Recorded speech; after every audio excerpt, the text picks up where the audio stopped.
Another set of tools we're going to look at in Adobe Photoshop are the selection tools. And to work on the selection tools, the first thing I'm going to do is I'm going to find an image of a flamingo. Been using a flamingo since I started showing people how to do to use the selection tools. I'm going to keep going.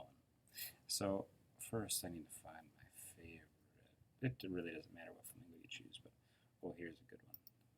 There's the beauty. So I'm going to hold down the Control key, hit Copy Image, come to Photoshop, hit File New, and it's going to automatically pull up the dimensions of the picture. I hit OK, and then I hit Apple V or Command V, and it's going to paste my picture. When it pastes the picture, over here on the right side, you're going to see your layers. And I have a background layer and my flamingo layer.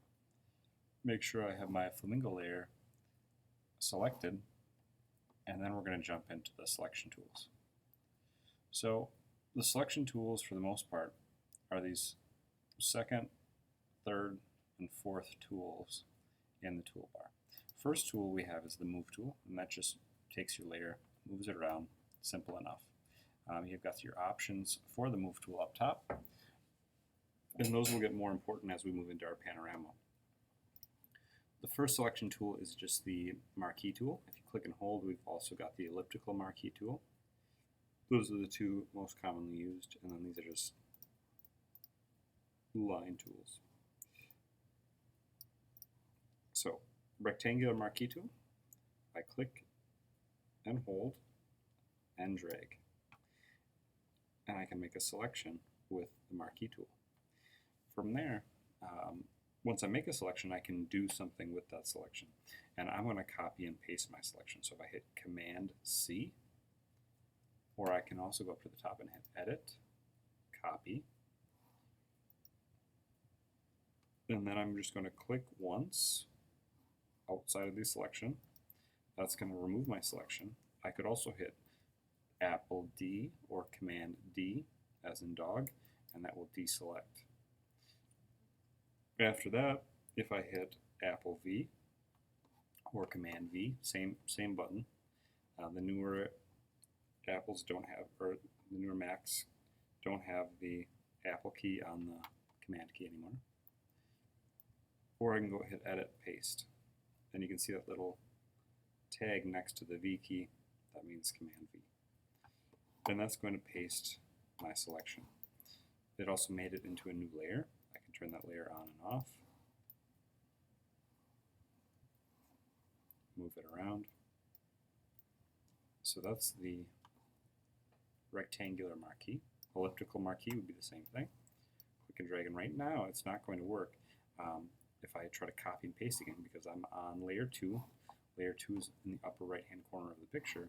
There's nothing down in the lower upper left hand of the picture. There's nothing in the lower right hand of the picture. So if I try to copy and paste, oh, there's nothing there. So I have to click on that background, or the layer 1, hit copy, and then paste. And it just pasted it right on top of itself, but it's still there. I'm going to go ahead and delete those layers. You can either hit the delete key once they're highlighted, or down in the bottom right corner of Photoshop there's a trash can that will delete the layer as well.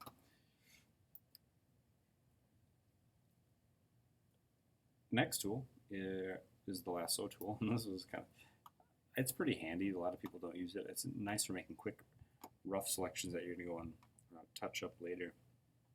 But it looks like a 2-year-old did it. So let's say I want to just go ahead and select this whole bird. I would use the lasso tool. And so, oops, and if you make a little mistake, you can touch it up later.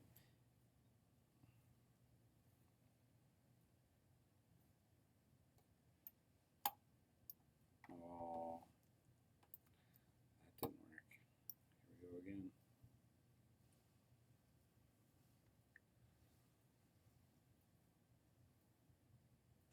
And then I let go and I get close. It selects it, copy and paste, use the Move tool, and there it is. We'll use that one later on when it comes to portrait edits and touching up eyes and that sort of thing. If I leave out a section, like I did, oops, I made a mistake here. Up at the top, there's always options. And so right now it's just normal. And then I can say add to selection, subtract from selection, intersect with selection. So if I want to add to selection, I just start where I left off. And then it's going to add that part. If I want to subtract, I click the subtract button. And it's going to subtract. For the intersect, it's going to choose the section that where the two selections intersect. Command D to deselect. Next one's pretty handy. I've used that one a fair amount, is the polygonal lasso tool. And so if you click and hold the mouse on that third tool down, scroll down there, you get the polygonal lasso tool. And that one gives you straight lines. So you click, let go, and wherever you drag to, and then you gotta kind of stop where you finish, start and stop the same place, and you get that little circle next to the lasso icon, and that means you've completed it. Copy paste, and there's that selection.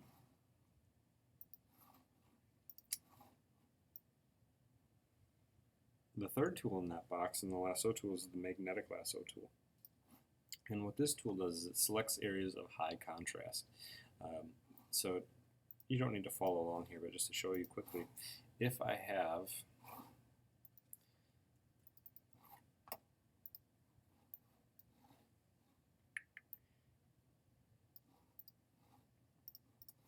a black oval on a white background, this magnetic lasso tool will work really well. I just click here and follow that close to that edge, and it will latch right on because it's an area of high contrast. And if it makes a mistake, I can hit escape, start over. If it's getting a little weird, I can also give it a click on the dot that I want it to follow.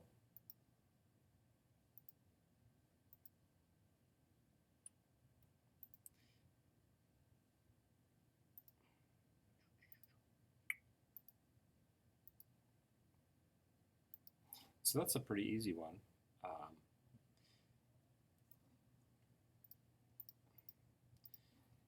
On the flamingo, it'll work pretty well, I bet. It might get a little dicey down here around the pink flamingo, around the neck, it'll work pretty well. So I click.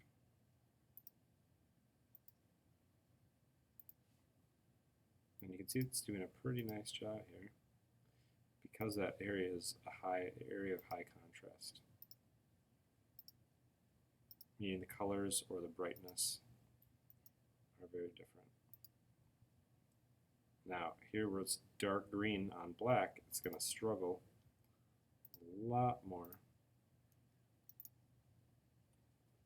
because low contrast. If I try down here on these feathers, it really doesn't know what to do because it's pink and pink. It's doing all right here. Anyways, that's the magnetic lasso tool. This is usually what people's screens look like here. And if you are one of those people, you just hit escape and it'll clear it for you. Magnetic lasso. Next tool are the magic tools. They're just lovely. This quick select one is fairly new. You can use your bracket keys. Your bracket keys are underneath the delete, plus, and minus keys. And the right bracket will make your brush larger. The left bracket will make your brush smaller. So you want a brush that fits in your object for the quick select here. And then you just start clicking and dragging and painting inside your object. And it does magical things. So now these feathers here, I'm going to make it a little bit smaller. Okay. So it did pretty well in some areas. Now I got to go refine my selection. I'm going to use this negative option up here at the top. And I'm going to start squeaking in here and touching this up.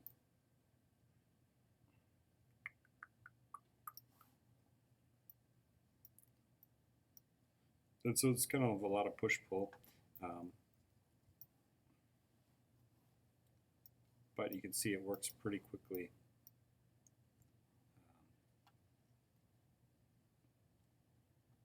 That looks good. Just keep working on the feet there to make a selection pretty quick. So if I copy and pasted that, you can see the edges. It got a little green here on the neck, but did a pretty good job for just a few seconds of work.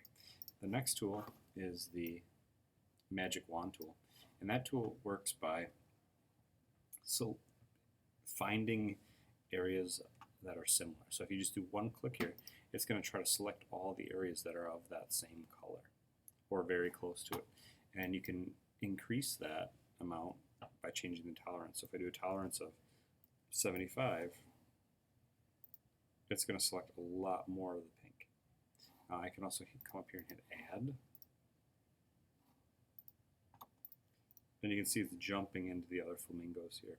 This can work really well if your object is all solid color or very similar color, or you want to combine. So like this would work really well for the neck here.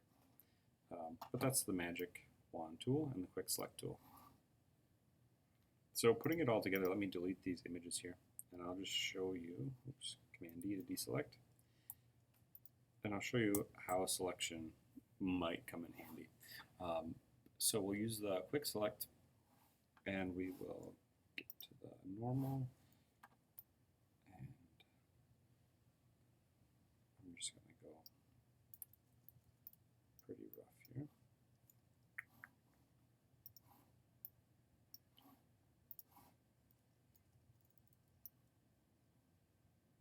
So let's say I finished the flamingo, I select it all, and now I can, in the next video, we're going to talk about adjustments. And over here, above the layers window are adjustments. And let's say I want to brighten just the flamingo. So now if I click an adjustment, I can take the flamingo and brighten, and now I'm exaggerating here, but I could brighten or darken just the flamingo.